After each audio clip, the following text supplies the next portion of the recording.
അമ്മമാരുടെ പ്രിയപ്പെട്ട ഭക്തിഗാനങ്ങളുടെ ഉറവിടം. യുവത്വത്തിന്റെ പ്രണയത്തിലൂടെയുള്ള അനായാസ യാത്രകളെ മധുരമാക്കാനെത്തിയ ഒരു പിടി മധുര ഗാനങ്ങൾ. ജയവിജയന്മാരെ അത്രമേൽ പ്രിയങ്കരമാക്കാൻ ഇതിനപ്പുറം വേറെ കാരണങ്ങൾ ഒന്നും തന്നെ വേണ്ടിയിരുന്നില്ല.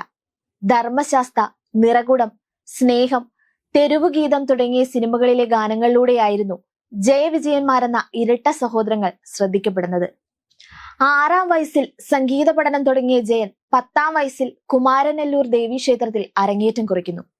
NSS സമുദായാചാര്യൻ മന്നത്ത് പത്മനാഭനും ആർ ശങ്കറും ചേർന്ന് അന്നൊരിക്കൽ നടത്തിയ ഹിന്ദു മണ്ഡലത്തിന്റെ സമ്മേളനത്തിനിടെ ഈശ്വര പ്രാർത്ഥനയിലൂടെ ആ കൊച്ചു ഗായകർ മന്നത്ത് പത്മനാഭന്റെ ശ്രദ്ധ നേടിയെടുത്തു. ജയവിജയന്മാരുടെ കഴിവ് തിരിച്ചറിഞ്ഞ് അവരെ സംഗീതം കൂടുതലായി പഠിപ്പിക്കണമെന്ന് അദ്ദേഹം വീട്ടുകാരെ ഉപദേശിക്കുന്നു.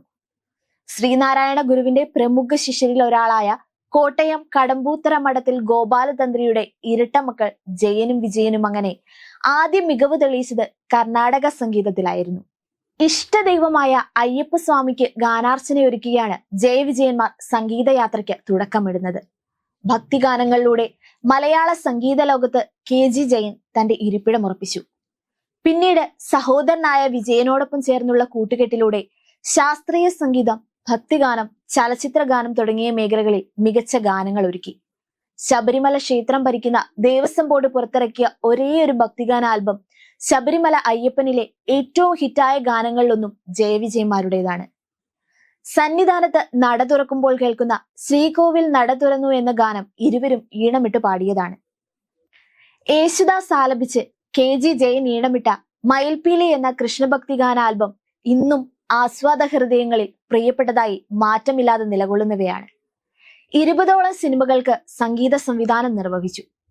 1968 പുറത്തിറങ്ങിയ ഭൂമിയിലെ മാലാഖമാർ ആയിരുന്നു ആദ്യ സിനിമ. നക്ഷത്ര ദീപങ്ങൾ തിളങ്ങി, ഹൃദയം, ദേവാലയം തുടങ്ങിയവ ഏറെ ഹിറ്റായി. പാദപൂജ, ഷൺമുഖപ്രിയ, പാപ്പാത്തി എന്നീ തമിഴ് ചിത്രങ്ങൾക്കും ഈണം പകർന്നത് ജയവിജയന്മാരാണ്. ജയനെയും വിജയനെയും ജയവിജയന്മാരാക്കിയത് നടൻ ജോസ് പ്രകാശ് ആയിരുന്നു. സാഹോദര്യത്തിനപ്പുറമുള്ള ജയവിജയന്മാരുടെ ആ കൂട്ടുകെട്ട് തെക്കേ ഇന്ത്യ മുഴുവൻ അലയടിച്ച ഗാനങ്ങളിലൂടെ പ്രണയമായും ഭക്തിയായും ജനഹൃദയങ്ങളിൽ അലയടിച്ചിരുന്നു.